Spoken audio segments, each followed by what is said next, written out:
mari kita undang Ibu Ana Rimba. Selamat pagi Bu Ana. Bu Ana adalah sahabat juga dari batch 9 sama dengan saya. Boleh saya perkenalkan dulu Ibu Ana ya, Bapak Iya, Ibu. silakan Mbak Armen. Bu Ana Rimba ini akan membawakan sesi mengenai langkah kecil meraih sukses besar. Bagaimana beliau akan bercerita bagaimana sukses baik secara profesional, yaitu sebagai seorang karyawan, maupun sukses besar menjadi pengusaha, pendiri satu perusahaan yang mulai dari nol, seorang diri sampai jadi sukses. Oke, beliau ini dulu pernah bekerja selama kurang lebih 12 tahun di perusahaan multinasional yaitu Nestle, juga Walt Disney, bahkan juga sempat bekerja di Singapura ya Bu ya. Kemudian dari situ beliau juga akhirnya punya usaha membangun yaitu Mentari Group, di mana Mentari Group ini memberikan layanan yang luar biasa banyak Bapak Ibu. Mulai dari semua bergerak di bidang pendidikan, mulai dari toko buku, kemudian buku ajar untuk SD sampai SMA, pelatihan untuk guru-guru, bahkan sertifikasi yang keren terkait bahasa Inggris dari Cambridge dan Oxford. Dan kerjasama antara Asia juga Mentari ini juga berkat Bu Ana yang boleh rendah hati akhirnya memberikan edukasi ya, kerjasama yang baik mulai dari batch 13 yaitu MM Pendidikan. Jadi bagi Bapak Ibu yang punya gelar sarjana kemudian ingin melanjutkan di ITB Asia MM Pendidikan, boleh, akan ada batch 14 di September nanti. Oke Bu Ana, ini adalah rekan saya juga, jadi saya bersyukur banget punya teman yang sukses, punya teman yang hebat, di mana punya 15 kantor cabang untuk Mentari, kemudian melayani lebih dari 600 sekolah internasional di Indonesia. Saya kenal Bu Ana sudah banyak tahun, Lalu pada satu saat saya ajak Bu Ana dengan Pak Johan, adik beliau ya. Ayo kita mau nggak ke Shanghai, kita ikut training 5 hari di Zhangjiang Shangxian gitu ya, bahasa Inggris ya tapi ya. Chungkyung Graduate School of Business gitu. Jadi kita ke Shanghai bareng-bareng dengan Bu Satya juga yang nanti juga akan bicara. Di sana kita pergi ke Alibaba Company, ngeliatin bagaimana Alibaba berkembang ya. Lalu kita berdiskusi cukup banyak. Nah, pulang dari situ kebetulan pada saat pandemi saya telepon Bu Ana dan Bu Sati. Saya bilang, Bu Ana bantu dong, kita lagi bikin S2. Ayo kirimkan 1-2 karyawan Anda untuk ikut S2. Ternyata beliau yang daftar. Saya malu banget jujur aja ya. Saya agak grogi waktu itu. Saya telepon, Bu Ana, jangan berharap terlalu banyak loh ya, ini kelas kita. Ternyata beliau seneng banget. Nah, dari perjalanan 1,5 tahun beliau lulus, dari perjalanan itu tiba-tiba satu hari saya diajak meeting sama Bu Ana. Pak Hasan, bisa nggak meeting? Saya ada pikiran untuk membuat S2-nya Institut Asia ada yang divisi pendidikan. Akhirnya saya bertemu meeting dengan beliau di Jakarta dengan Pak Johan juga dan berbicara tentang kemungkinan di developnya S2 Institut Asia dalam bidang pendidikan. Dan saya ingat rasanya kita cuma ketemu 1 kali dan sudah deal gitu, selesai gitu ya. Nah, yang menarik adalah kalimat Pak Madi Kertayasa tadi bahwa luck service area. Bagaimana memperbesar luck kita adalah dengan doing and telling gitu. Jadi kadang-kadang doing and telling. Jadi dengan kita melakukan sesuatu kita cerita. Lalu Bu Ana menceritakan bagaimana Mentari Group telah berkembang sekian.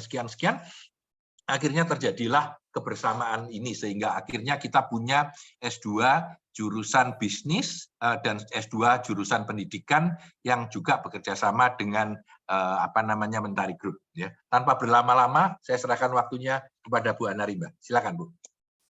Bapak Ibu yang saya hormati, saya berterima kasih boleh hadir di sini, khususnya kepada Pak Tanadi Santoso, kepada Bu Armin, kepada Ibu Teresia Pradini yang telah menjadi inisiator adanya acara hari ini untuk kita semua. Baik, saya akan sharing tentang small step, langkah kecil untuk meraih sukses besar. Saya mendedikasikan khusus sesi ini untuk sahabat-sahabat muda. Untuk teman-teman muda yang mungkin sekarang lagi bertanya, kapan saya bisa mencapai sukses? Kapan, di mana sukses itu saya bisa cari? Dan untuk Anda yang mungkin sudah sangat sukses, sebenarnya, tapi tidak menyadari bahwa Anda sudah sukses.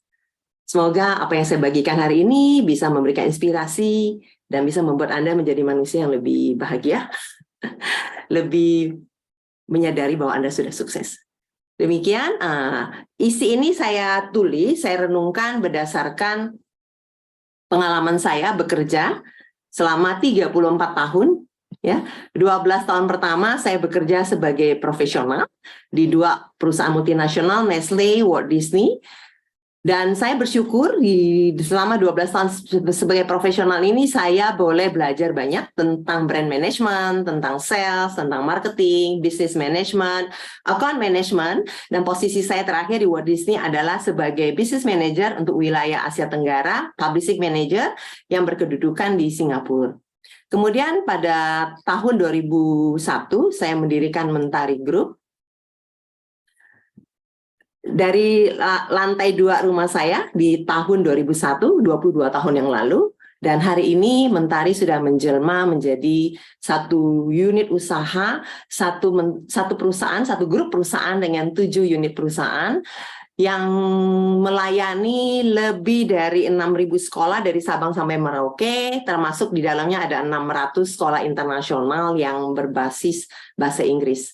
Kami mempunyai menjadi satu-satunya, ya, puji Tuhan, menjadi satu-satunya institusi yang bergerak di bidang pendidikan yang mampu memberikan pelayanan satu atap, memberikan solusi terpadu untuk kebutuhan sekolah mulai dari TK sampai SMA dalam segala hal, dalam hal buku sekolah, bahan ajar, dalam hal pelatihan guru, dalam hal sertifikasi, dalam hal konsultasi manajemen sekolah, toko buku, e-commerce, digital learning, dan juga kami berhasil menghasilkan buku-buku dari Asta Ilmu Publishing yang merupakan anak perusahaan Mentari Group, dan buku-buku yang diterbitkan Asta ini telah merambah mancanegara, digunakan hak pakainya hak dalam bentuk ekspor maupun copyright ke 18 negara.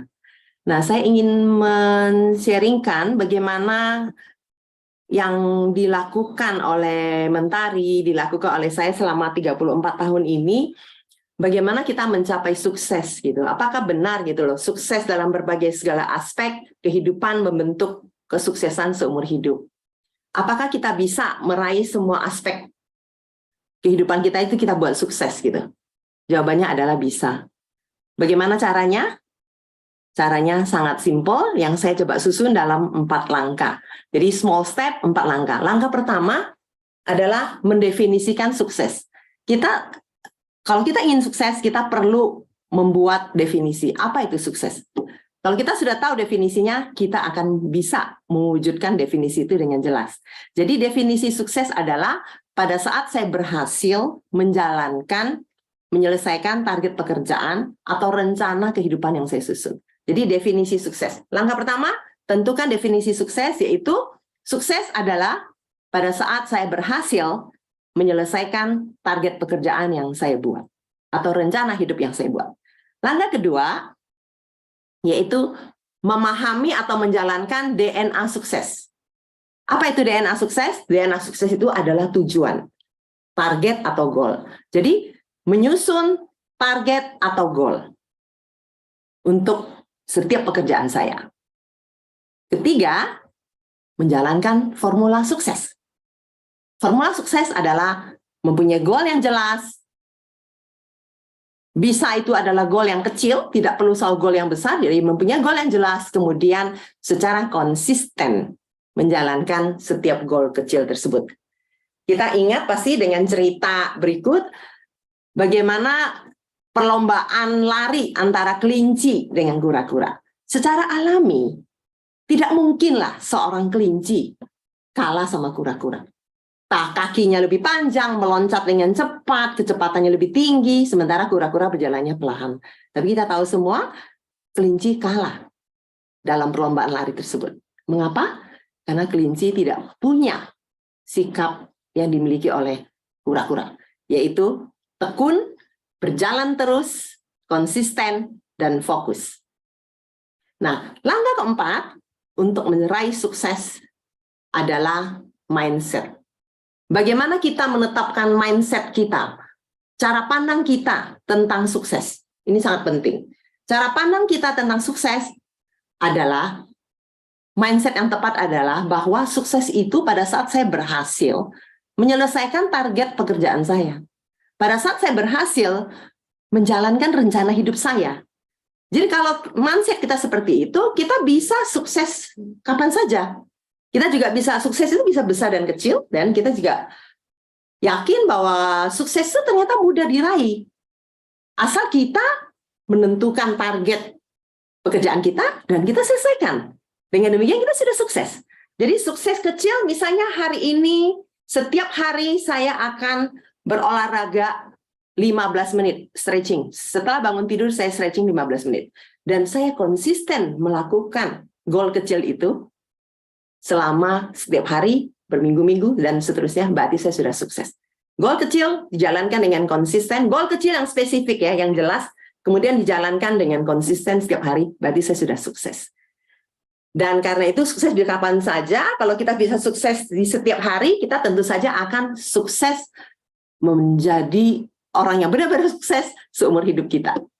Saya akan sekarang masuk kepada contoh-contoh ya tentang 4 hal ini. Jadi 4 langkah ini, langkah pertama adalah menentukan definisi sukses, yaitu berhasil menjalankan target yang saya buat.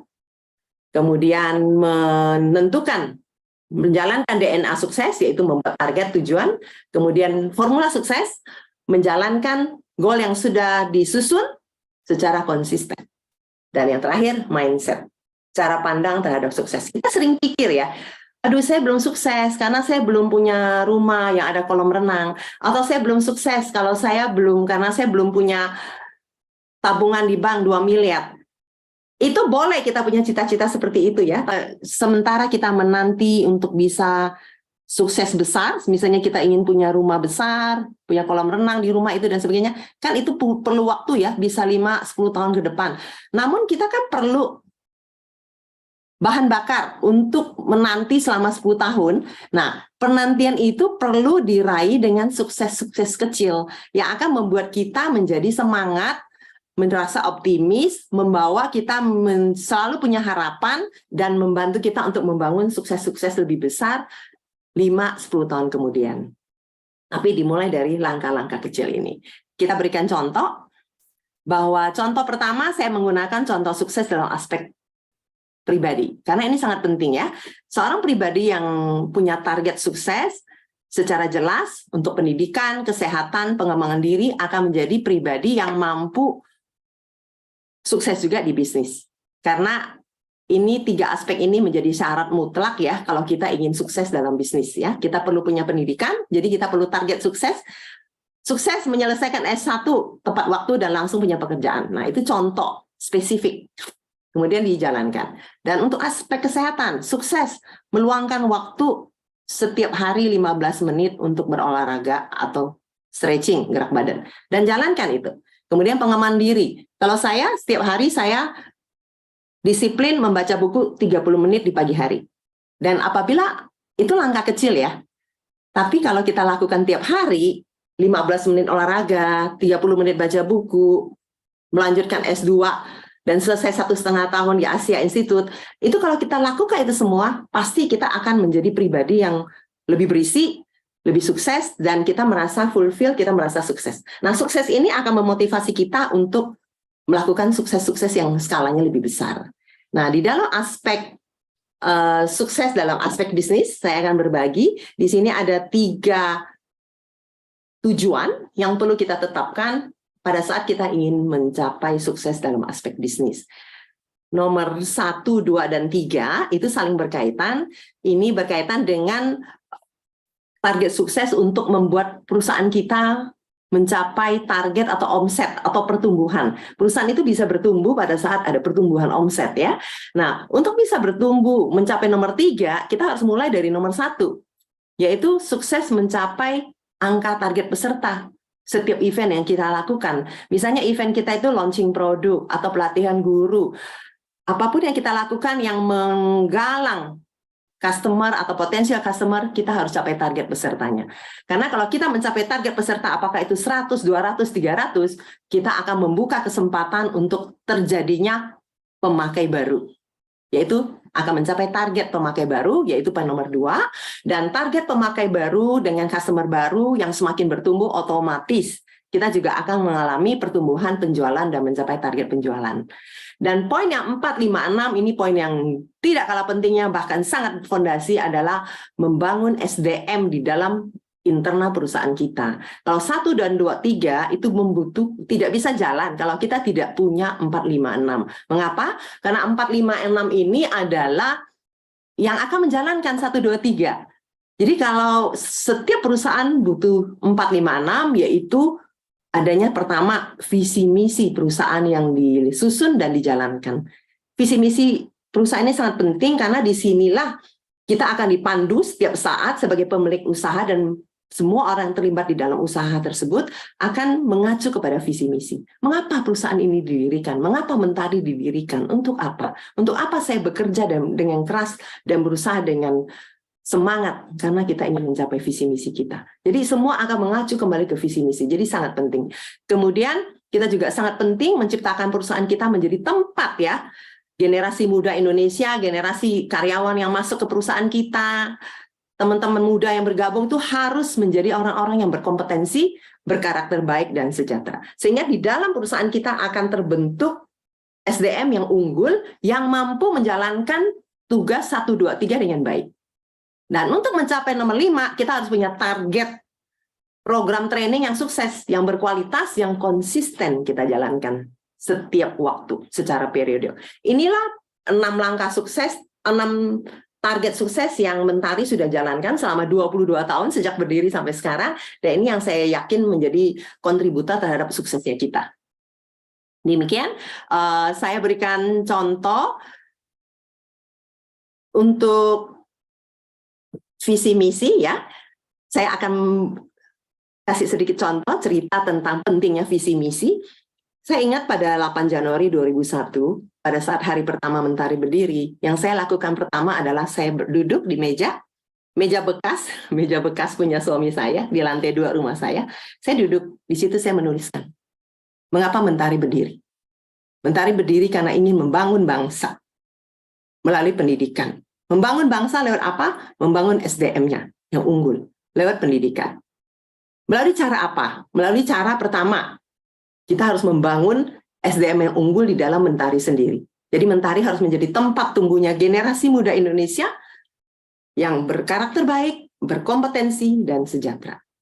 Kemudian kita harus menyediakan dan mau bekerja keras, menyediakan bahan ajar, pelatihan yang terbaik kualitasnya untuk sekolah-sekolah yang kita layani. Karena dengan kualitas bahan ajar yang terbaik akan memberikan materi terbaik untuk anak didik generasi bangsa. Dan terakhir, Mentari akan selalu inovatif dalam menciptakan produk-produk terbaik yang sesuai kebutuhan zaman, dan puji Tuhan hari ini produk-produk tersebut bukan hanya dipakai di lebih dari 6.000 institusi pendidikan, tapi juga sudah diekspor ke mancanegara, ke 18 negara.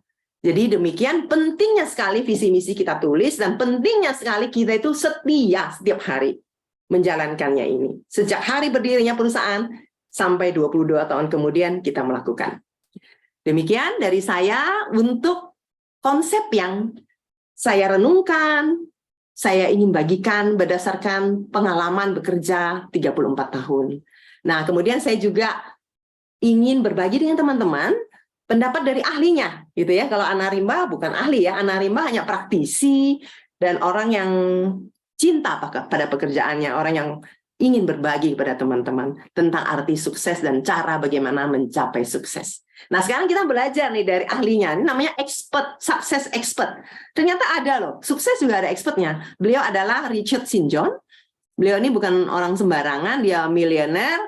Dia juga, yang saya kagum dari dia juga pelari maraton. Bayangin ya, di usianya yang udah di atas 60, dia pelari maraton, dan catatan waktunya tuh 2 jam 40 menit. Kalau pelari maraton pemula itu biasanya bisa 4,5 jam gitu, 5 jam. Ini 46 km dicapai dalam 2 jam 40 menit. Nah, beliau melakukan riset selama 10 tahun dengan mewawancarain orang-orang sukses di semua bidang. Ya, 500 sampai 1.000 orang dihadapi 10 tahun, termasuk di dalamnya Bill Gates, Jeff Bezos, ya. dia wawancarain, mereka ada juga 4 orang pemenang Nobel. Nah, apa kata-kata yang selalu keluar pada saat St. John menanyakan kepada mereka, apa yang membuat Anda sukses? Selalu keluar 8 kata-kata ini yang di dalam lingkaran merah, yaitu bahwa mereka sukses karena ada faktor 8 ini. Ini yang disebut kemudian jantung sukses. Ya, 8 to great, 8 untuk menjadi hebat. Ya, pertama, kita harus mencintai pekerjaan kita, kemudian kita harus bekerja keras, kita harus fokus pada pekerjaan kita, jangan mengerjakan banyak hal, tapi satu hal fokus dan buat jadi ahli. Kita harus terus push diri kita, konsisten, tekun, melangkah terus menuju tujuan, jadi seperti kura-kura yang menang lomba melawan kelinci, bukan seperti kelinci yang hari ini lari cepat, besok tidur dulu, hari ini lari lagi, besok tidur, hanya bahkan untuk melawan kelinci, kura-kura aja kelinci tidak berhasil. Ya, ideas, kita harus selalu punya ideas dan kita harus selalu memperbaiki diri, dan yang penting kita juga harus mau melayani orang. Karena kita tidak bisa menghasilkan uang, menghasilkan omset kalau kita melayani diri sendiri. Kita hanya bisa menghasilkan omset, nilai, dan harga pada saat kita memberikan pelayanan yang baik kepada orang lain. Dan terakhir, kita harus konsisten, harus persisten. Karena sukses tidak hadir dalam satu malam. Sukses itu hadir bisa untuk menghasilkan sukses besar ya. Tadi kalau sukses kecil yang saya bilang bangun pagi setiap hari, olahraga 15 menit, itu kan sukses kecil. Nah, itu bisa mencapai sukses besar kalau tiap hari dilakukan kan. Jadi harus persisten. Demikian dari saya sharing tentang sukses. Terakhir, kita simpulkan bahwa ternyata sukses itu bisa diraih dalam berbagai waktu. Dan tidak ada batasan usia, tidak ada batasan periode. Sukses-sukses kecil akan meraih sukses-sukses besar, asal dilakukan dengan konsisten, sehingga kita bisa bentuk keberhasilan dalam satu aspek kehidupan, dan berbagai aspek kehidupan berikutnya, dalam pribadi, dalam bisnis, akhirnya membuat kita sukses seumur hidup dan meraih sukses yang besar. Demikian teman-teman. Terakhir saya juga mau mengutip dari Confucius, tidak masalah kita mau jalan berapa cepat, berapa pelan. Yang penting kita nggak pernah boleh berhenti. Yang penting kita harus konsisten mencapai tujuan. Terima kasih. Jadi Bu Ana ini kalau public speaking jelas pertama kali buat bikin seminar online. Wow, kalau ngomong di depan umum tentu sering ya di dalam perusahaan. Iya, betul. Pertama kali. Jadi latar belakang keahliannya bukan bicara tapi doing, menurut saya gitu ya. Saya mau tanya satu hal deh. Saya mau tanya satu hal aja. Kenapa kok masuk di bisnis pendidikan? Silakan Bu Ana. Oke. Saya bisa disebabkan karena keluarga, saya kira. Saya lahir dari kota kecil di Kalimantan Barat, 700 km. Jadi mau nangis Pak kalau cerita ini. 700 km dari Pontianak, jadi Sintang. Jadi saya lahir di kota kecil, keluarga saya keluarga yang sederhana tapi bahagia. Bapak saya selalu mengatakan, di keluarga kami ada 5 wanita, 1 laki-laki. Ya, jadi dia bilang saya punya banyak anak perempuan, tidak masalah. Bapak tidak mewariskan harta kekayaan, tapi Bapak memberikan kalian bekal yang paling penting, yaitu pendidikan. Jadi semua anak harus sekolah tinggi, harus sarjana. Jadi kita 6-6-nya sarjana, puji Tuhan. Dan dari situ saya menyadari bahwa betapa penting, karena pendidikanlah saya yang tadinya lahir di kota kecil tanpa listrik, bisa kemudian bekerja di Walt Disney, Nestle, dan kemudian bisa seperti hari ini, itu karena pendidikan. Pendidikanlah yang merevolusi hidup manusia. Pendidikanlah yang membangun bangsa. Jadi bangun pendidikan, majukan bangsa, itu menjadi slogan Mentari. Saya kira seperti itu, Pak. Pengalaman, keyakinan, bukti hidup pribadi bahwa untuk mengubah hidup seseorang harus lewat pendidikan. Keren, keren banget ya. Saya masih ada 4 menit waktu, saya baca aja satu pertanyaan.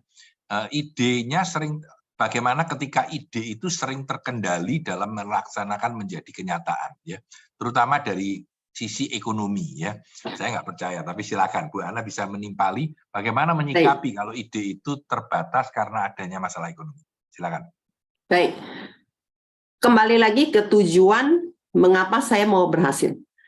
Dan kembali lagi 8 aspek dari St. John, persisten. Apapun masalahnya, tidak ada masalah yang terlalu besar untuk memberhentikan saya melangkah. Itu. Kalau menambah ide, menurut Sin John harus melakukan beberapa hal ini. Pertama, ikut seminar, berkenalan dengan orang-orang sukses, ikut S2 Asia, itu kan membangun network. Ya kan, pasti di situ akan dapat investor baru gitu loh. Kalau kita nggak punya finansial cukup, kita cari investor. Bagaimana cari investor? Kita membangun network, kita berteman, ya, kita ikut seminar dan juga traveling. Traveling penting sekali. Jadi ide itu didapat dari traveling, belajar, ikut seminar, dengar TED Talk, ngobrol sama orang-orang yang sukses, mencari satu mentor yang baik, yang bisa dijadikan diskusi dari waktu ke waktu, jadi nggak mentok gitu ya. Tapi yang paling penting menurut saya harus terus belajar dan menemukan. Dan yang terpenting di dalam mindset harus bilang, apapun kesulitannya, ada uang, saya bisa. Saya harus cari jalan keluar. Untuk informasi teman-teman, Mentari itu mulai dari modal dengkul loh. Benar-benar modal dengkul. Tidak ada modal sedikit pun. Kita mulai dari rumah saya kan. Kemudian kita pertama kali bisnisnya adalah distribusi buku anak. Dan itu saya tidak beli. Karena jaringan yang baik, waktu menjadi Disney Publishing Manager, saya berkenalan dengan banyak penerbit di wilayah Asia Tenggara, melihat mereka hubungannya baik, mereka mempercayakan buku-bukunya untuk kita jual, kita boleh bayar kembali pada saat sudah laku, bayangin. Jadi sama sekali nol. Jadi kalau bilang bisnis modal dengkul, ya modal dengkul secara finansial bisa, tapi secara kompetensi harus ada. Ya. Secara 8 aspek itu harus ada. Terima kasih Bu Ana. Saya nambahin sedikit. Kayaknya kita punya kesamaan. Ayah saya dulu guru SMA, ya, dan juga sangat tidak punya, sangat miskin. Saya juga ingat bagaimana beliau selalu menganggap bahwa pendidikan itu penting, ya. Dan saya dengan Bu Risa pun sama-sama mempunyai keyakinan bahwa pendidikan itu merubah manusia, ya. Kalau kita anak tukang becak bisa jadi menteri, ya, anak petani bisa jadi orang hebat kalau kita melalui pendidikan yang benar dan mempunyai kesempatan yang tepat sehingga bisa berkembang. Saya kira waktu juga yang membatasi kita. Nanti Bu Ana jam 12 kalau senggang bisa ngobrol-ngobrol dengan teman-teman yang lain, terutama tentang pendidikan dan pentingnya pendidikan buat kita semua.